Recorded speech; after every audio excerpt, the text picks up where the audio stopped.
Boa noite a todos. Mais uma vez de volta para os nossos estudos semanais do Livro dos Espíritos. Só para que a gente possa se situar, nós começamos na semana passada, Escolha das Provas, que é um subtítulo do capítulo 6, da segunda parte do Livro dos Espíritos. Essa segunda parte, ela vem falar da vida dos espíritos no plano dos espíritos, né? E nós também, então, aqui no capítulo 6, neste subtítulo, Escolha das Provas. Só para que a gente possa se situar, principalmente para quem está chegando, às vezes agora, não teve a oportunidade de assistir uma ou outra aula anterior. Na quinta-feira passada, a última questão que nós vimos foi a questão 259, na qual nós vimos que nós não prevemos todas as tribulações que passamos na vida física. Nós escolhemos apenas o gênero das provações. As particularidades correm por conta da posição em que nos achamos, das nossas escolhas. Ou seja, os fatos previstos são os principais, ou que influem de forma decisiva no nosso destino. Se escolhermos trilhar na vida física uma estrada esburacada, há a probabilidade de cairmos em algum buraco, mas pode ser que não caiamos. Ou seja, há uma previsão, por exemplo, de eu ter que enfrentar provas relacionadas, por exemplo, a perder o hábito de não roubar. Então, pode acontecer que eu, espírito desencarnado, opte por vir no meio onde eu vou, vamos dizer, vou ser atraído, ou que eu vou presenciar e posso vir a me sujeitar a ter a intenção novamente de roubar. Não raro, vou nascer no meio de ladrões, de pessoas com as mesmas tendências delituosas que o meu espírito tem. Mas o fato de eu escolher muitas vezes essa prova, que não deixa de ser difícil, ou seja, eu vou renascer em um meio que vai apresentar um desafio constante para o meu espírito. Então, apesar de haver essa previsão, e nisso há uma escolha, muitas vezes, do meu espírito, durante a minha experiência reencarnatória, eu posso dizer não à tentação de roubar, como eu posso dizer novamente sim. Eu tenho a liberdade. E aí, dependendo da escolha que eu faço, a minha vida vai seguir por trilhos diferentes. Então, por isso que nós costumamos dizer que não há um determinismo absoluto. As provas escolhidas pelo espírito são estas de cunho geral. Geralmente a família onde eu vou nascer, os pais que eu vou nascer, dos quais eu vou vir, né? E não raro dentro desse contexto de pais e de família, eu sei mais ou menos o meio em que eu vou renascer, se eu vou ter mais ou menos dinheiro, oportunidade de estudar, ou mais dificuldade para estudar. Mais ou menos eu posso também participar da escolha de eventuais problemas que eu traga físicos, fisiológicos, que eu já nasça com eles, ou que possam vir a aparecer, a surgir em determinado decorrer da minha vida. Um problema cardíaco acentuado, enfim, isso pode, problemas de doenças podem ter sido escolhas do espírito previamente feitas, mas nós não podemos esquecer que uma vez que eu faço escolhas sempre, as escolhas que eu estou fazendo nessa vida também interferem nas consequências que eu colho aqui mesma, ou seja, um câncer pulmonar que surja quando a pessoa está com 40, 50 anos, a pessoa nunca foi fumante, sempre teve uma vida mais ou menos regrada, sempre cuidou de, às vezes, se alimentar bem, teve os cuidados normais, vamos dizer assim, e ela desenvolve um câncer pulmonar. Isso pode ter relação, sim, com o seu passado. Pode ser que esta prova advenha de uma escolha que o espírito fez. Mas se dentro desse exemplo que eu citei, quer dizer, a pessoa que vai desenvolver um câncer pulmonar, 40, 50, 60 anos, ela fuma desde os 10 anos de idade? Não necessariamente, aliás. Em grande parte das vezes, a colheita da doença não tem a ver com uma escolha do espírito e muito menos com débitos do passado. a consequência advém das escolhas que ele fez nesta própria existência. Então, há uma lógica. Nós não fazemos um diagnóstico mágico e igual para todas as situações, os desafios que a vida nos apresenta. Nós espíritos espíritas, somos chamados a compreender a lógica da justiça divina, para que mesmo quando não tenhamos respostas exatas, imediatas e absolutas, nós possamos ter absoluta certeza de que não existe acaso e que há uma justiça por trás das dificuldades que atravessamos. Bom, mas então vamos dar continuidade. Eu só coloquei aqui mais ou menos situando onde nós havíamos parado. Na questão 260 do Livro dos Espíritos, Kardec pergunta: como pode o espírito desejar nascer entre gente de má vida? Ou seja, eu acabei de citar para vocês um exemplo fictício, né? De alguém que precisa enfrentar a tendência de roubar e que escolhe, então, nascer no meio, numa família, onde existam ladrões. Quer dizer, ela vai ter que conviver com isso. E a resposta dos espíritos a essa questão de Kardec, quer dizer, como é que pode o espírito escolher isso? Os espíritos respondem o seguinte: forçoso é que seja posto no meio onde possa sofrer a prova que pediu. Pois bem, é necessário que haja analogia. Para lutar contra o instinto do roubo, preciso é que se ache em contato com gente dada à prática de roubar. Eu costumo brincar, eu tenho uma tarefa, uma das tarefas grandes que eu preciso aprender ainda, que é a paciência. Eu já melhorei muito, comparando a como eu era 20 anos atrás. Eu, Cristiane, já melhorei muito. Mas eu brinco que eu tomo muito cuidado nas minhas orações em elevar meu pensamento e falar assim: Senhor, dai-me paciência, ensina-me paciência. Porque eu sei que para que eu tenha paciência, eu tenho que enfrentar situações em que eu seja testada para ter paciência. E como eu reconheço a minha imperfeição, eu prefiro às vezes não pedir muitos desafios, deixá-los que eles venham naturalmente, porque eles virão. Eu citei uma situação só, né? Mas quando nós pedimos, por exemplo, ao Senhor, Senhor, dai-me tolerância. Vocês acham que para que eu aprenda a ser tolerante, eu vou viver uma vida sem desafios? Ou eu vou ser chamado a conviver muitas vezes com pessoas que divergem de mim? Diferentes, muito diferentes de mim. Às vezes que me enfrentam. Desafios que a vida vai trazer para mim, para que eu possa exercitar a minha tolerância. Vejam só, quando a gente fala em paciência, tolerância, humildade, compaixão, estas, as que consideramos virtudes, dentre tantas, né, que nós poderíamos enumerar, virtudes de Jesus, nós não podemos nos esquecer que isso não cai do céu nas nossas cabeças e corações. São conquistas. Como espíritas, nós estamos justamente aprendendo a força do estudo, do trabalho, da vivência. Somos chamados para a realidade da persistência, da dedicação, do comprometimento.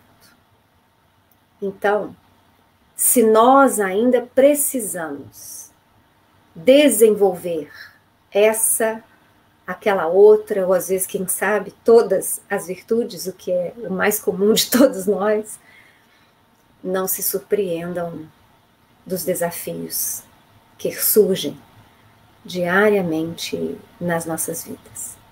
É justamente para que possamos desenvolvermos, aprender. Ainda nessa questão 260, na linha A, Kardec vai perguntar: assim, se não houvesse na Terra gente de maus costumes, o espírito não encontraria aí meio apropriado ao sofrimento de certas provas? Ele diz o seguinte: então tá, nós temos imperfeição, nós temos que enfrentar algumas tendências através de provas, mas se a Terra fosse composta só de gente, de espíritos muito avançados, a gente não teria como, né, fazer esse aprendizado que nos falta. E eles respondem: e seria isso de lastimar-se? É o que ocorre nos mundos superiores, onde o mal não penetra. Eis porque nesses mundos só há espíritos bons. Fazer que em breve mesmo se dê na Terra. Ou seja, quem vai transformar a Terra num mundo melhor? A humanidade, que nela habita em todos os planos da vida. Na medida em que formos avançando como espíritos e já não trouxermos mais tantas tendências negativas, que não formos mais tão imperfeitos, que já tivemos conquistado maior dignidade diante de Jesus com a conquista, a vivência de mais destas virtudes evangélicas, certamente a Terra terá se modificado. Na questão 261, Kardec vai perguntar: nas provações, por que lhe cumpre passar para atingir a perfeição? Tem o espírito que sofrer tentações de todas as naturezas? Tem que se achar em todas as circunstâncias que possam excitar-lhe o orgulho, a inveja, a avareza, a sensualidade, etc.? Quer dizer, será que a gente vai ter que enfrentar sempre tudo nas nossas experiências reencarnatórias, até chegarmos à perfeição? E os espíritos respondem: certo que não, pois bem sabeis haver espíritos que desde o começo tomam um caminho que os exime de muitas provas.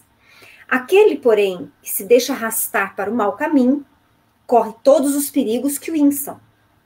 Pode um espírito, por exemplo, pedir a riqueza e ser-lhe esta concedida.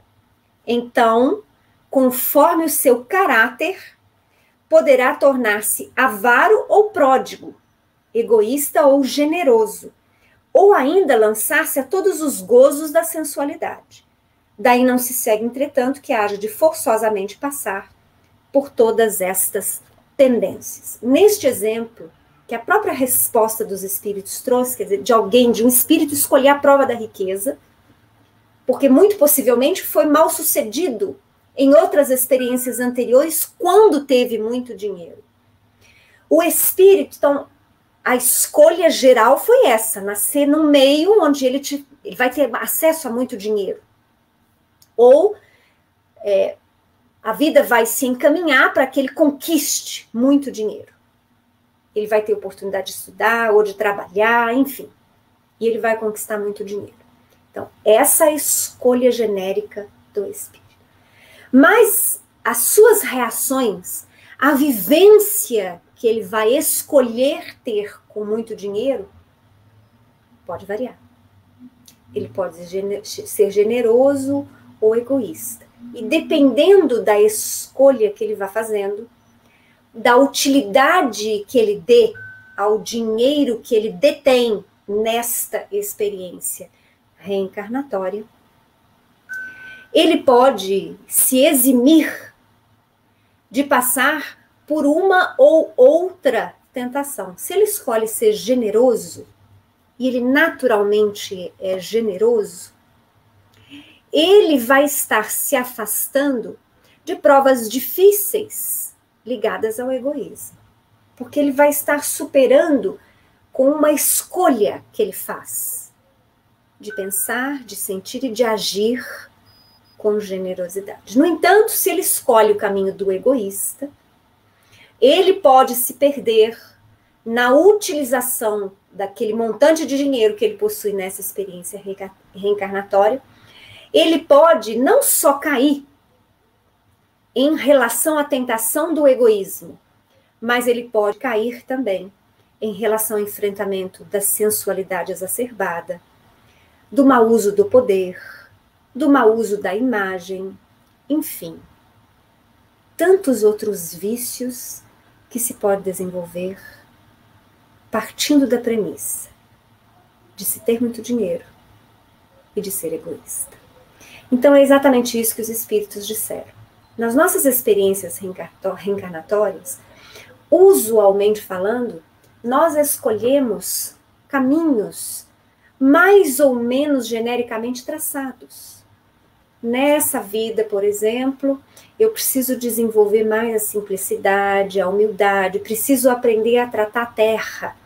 Eu não vou precisar desenvolver muito a minha intelectualidade, então eu vou escolher os pais e o meio necessários para que eu possa trabalhar essa vertente. Em outra experiência futura, já não. Eu já tive a experiência com a terra, com a humildade, com a simplicidade, e eu estou razoavelmente satisfeito com o meu aprendizado, mas agora eu estou sentindo que eu preciso dedicar-me mais a avançar intelectualmente. Eu preciso ter oportunidade de estudar e de trabalhar para avançar intelectualmente.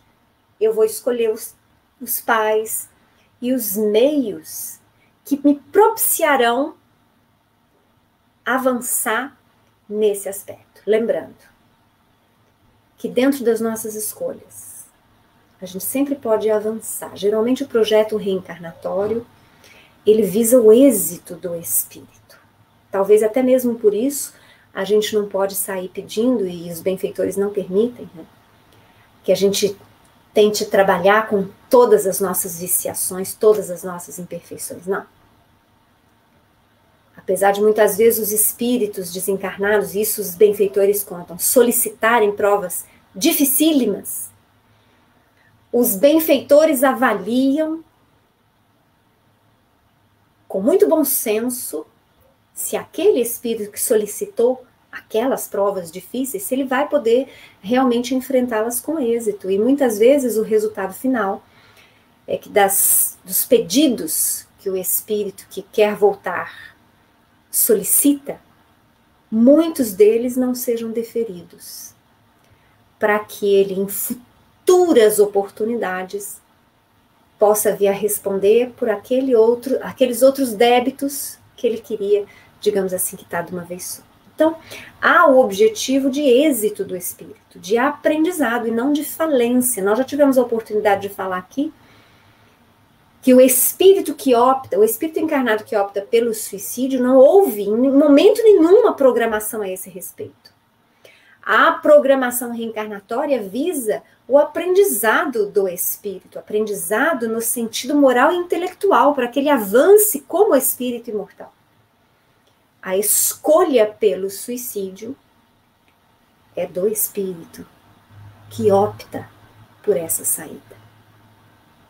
É claro que vai haver atenuante, sempre há. E na apreciação destas circunstâncias dolorosas daquele que opta pelo suicídio, os benfeitores sempre prestam auxílio, socorro. Maria e sua imensa falange de samaritanos permanece socorrendo estes espíritos há milênios. Mas as nossas escolhas reencarnatórias não direcionam para as nossas desistências. Vamos continuar. Na questão 262, Kardec pergunta: como pode o espírito, que em sua origem é simples, ignorante, carecido de experiência, escolher uma existência com conhecimento de causa e ser responsável por essa escolha? Então, olha só, Kardec está trabalhando duas informações aqui. Primeira, que o espírito é criado simples e ignorante, lá no princípio inteligente do universo. Todos criados igualmente simples e ignorantes. A primeira informação de Kardec. A outra informação que ele junta nessa questão é a questão do livre-arbítrio. Então ele fala assim: Mas se nós somos simples e ignorantes, desde o início, quer dizer, nós vamos aprendendo no decorrer dos milênios, como é que desde o início a gente pode escolher? Olha como Kardec era inteligente. Há uma inteligência e um bom senso profundo nas questões que ele apresenta no Livro dos Espíritos. Mesmo eu falando várias vezes para vocês que o Livro dos Espíritos é um apanhado geral, porque era o início da doutrina, quer dizer, ele estava construindo a base. Kardec teve um cuidado muito grande nas questões que ele enviava aos espíritos e nas respostas por ele compiladas, para que não houvesse grande margem de erro. Ou seja, quanto ele pôde esmiuçar determinados esclarecimentos para não gerar novas dúvidas, ele o fez. Mas vamos ver, então, o que os espíritos respondem a essa pergunta de Kardec, que relaciona, então, o simples e ignorante, como nós somos criados, ao livre-arbítrio, à escolha das provas. Respondem eles a Kardec. Deus lhe supre a inexperiência, traçando-lhe o caminho que deve seguir, como fazeis com a criancinha. Deixa-o, porém, pouco a pouco, e à medida que o seu livre-arbítrio se desenvolve. Senhor de proceder à escolha, e só então é que muitas vezes lhe acontece extraviar-se, tomando o mau caminho por desatender os conselhos dos bons espíritos. A isso é que se pode chamar a queda do homem. Então fica muito claro aqui que enquanto somos princípio inteligente, simples e ignorante, Deus nos supre a falta. A falta do quê? De conhecimento e de experiência. Ele supre como? Através de uma espiritualidade superior atuante, que auxilia todos os reinos da natureza, em consequência, auxilia e acompanha desde o princípio inteligente, que ainda estagia no mineral, até os benfeitores que acompanham os homens, e também através das leis. As leis divinas também regem a nossa caminhada, não a título de punição do espírito, mas a título de orientador educacional.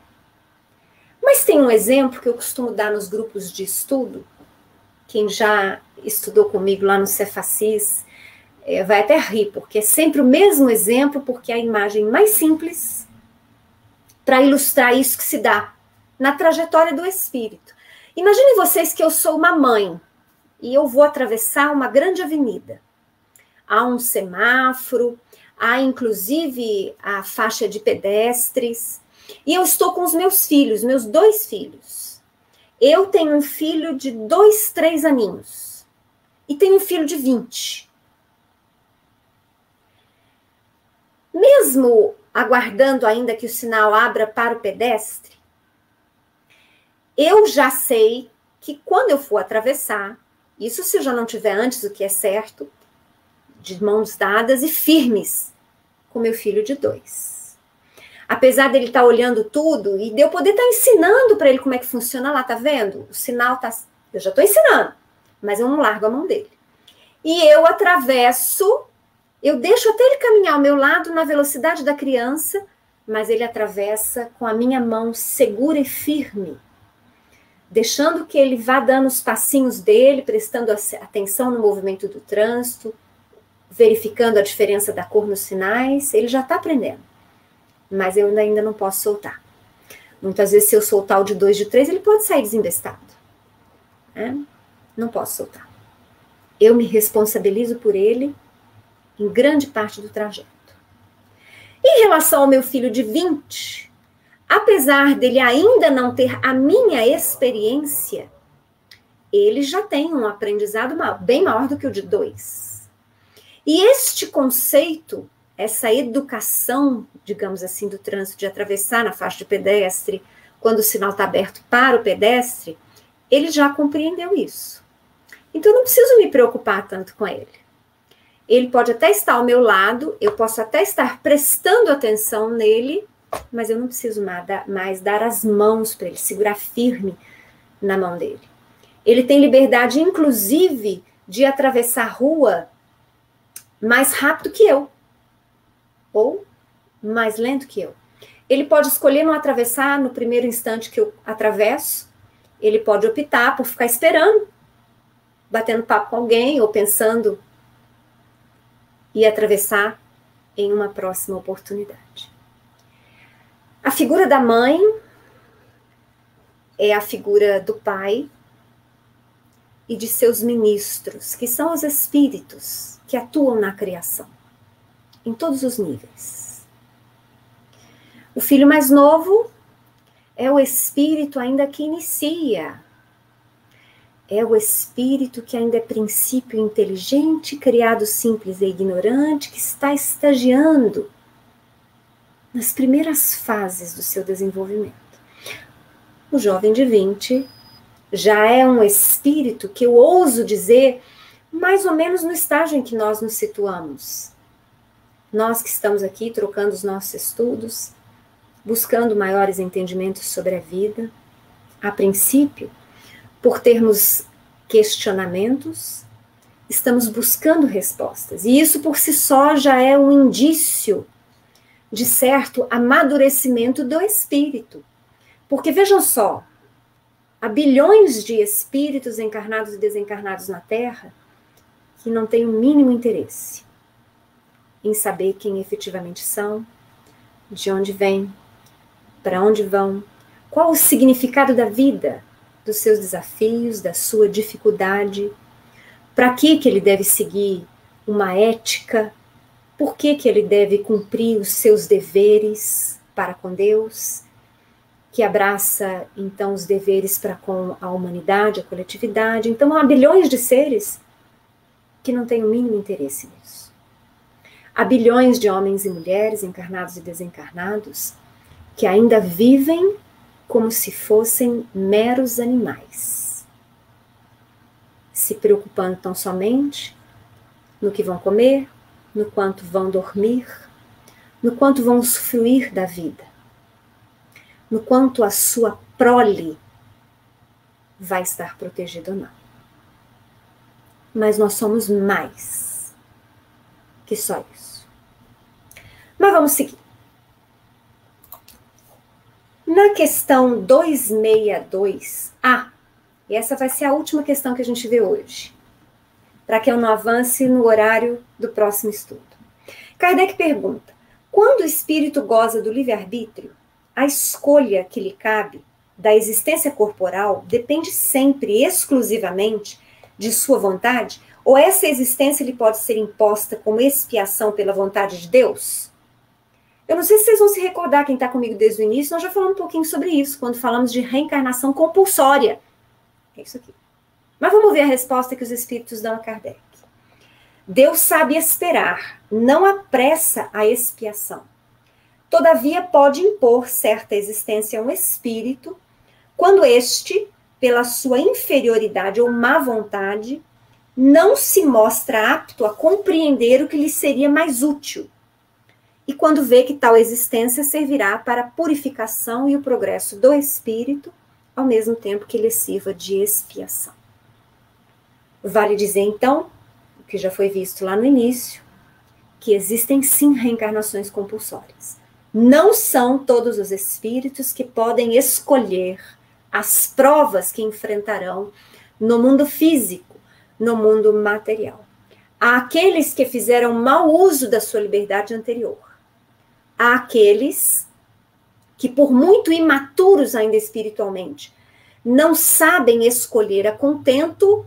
Deus assume a diretriz na função, vamos dizer assim, dos benfeitores espirituais, ou seja, há espíritos superiores, muitas vezes amigos, não só daquele espírito que irá retornar, mas do grupo familiar, de um grupo às vezes maior de compromissos, e eles então decidem o caminhar reencarnatório daquele espírito ainda muito imaturo para escolher. Quando eu falo imaturo, Eu não falo só de imaturidade relativa a, digamos assim, a ignorância, a falta de experiência do espírito imortal. Mas eu considero também imaturidade espiritual aqueles espíritos, por exemplo, dotados de muito avanço intelectual, mas pouquíssima conquista moral. Porque a conquista moral do espírito faça com que ele tenha olhos para ver, ouvidos para ouvir, para que ele possa melhor escolher a sua trajetória como espírito imortal. E isso abrange a escolha das suas provas reencarnatórias. Ao espírito que é muito inteligente, mas ainda imaturo moralmente, os benfeitores espirituais muitas vezes assumem as diretrizes para que ele seja levado a reencarnar compulsoriamente, como necessidade urgente de aprendizado. Bom, nós encerramos aqui o nosso estudo rápido, né, de hoje, meia hora só. Eu agradeço a presença da Denise, da Viviane, do Carlos, da Cris, minha comadre, Valdeci, da Marri, do João Luiz, Inês. Eu agradeço a presença de vocês. Aguardo vocês amanhã às 7 horas para que a gente possa dar continuidade a esse nosso estudo rápido. E agradeço também a presença daqueles que acompanham os nossos estudos em outros horários. Um abraço, até amanhã às 7 horas.